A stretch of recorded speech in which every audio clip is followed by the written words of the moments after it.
Good day! Pagpatuloy natin ang discussions natin sa circle equations by Teacher Tintin.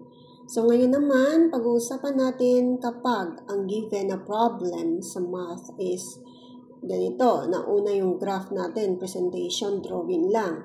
So example, give the general form of the equation of the given circle with center at point P.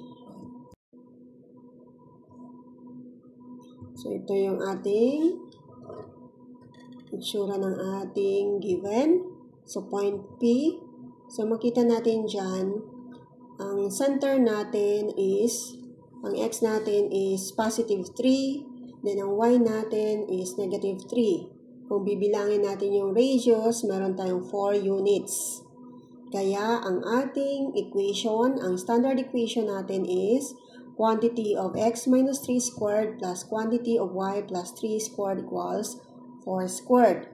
Ngayon, dahil ang hinahanap sa problem ay ang general form, kailangan natin i-expand pa itong standard form. So, ito ang pag-expand.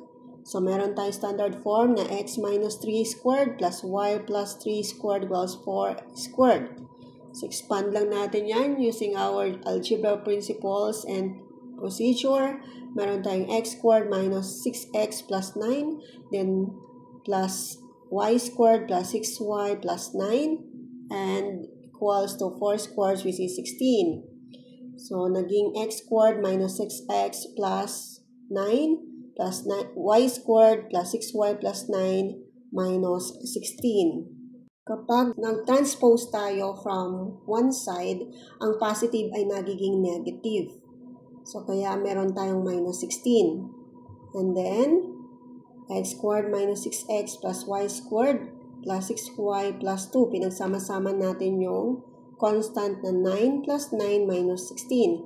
So, 9 plus 9 equals 18 minus 16 equals 2. So, gawin natin yan na nasa general form.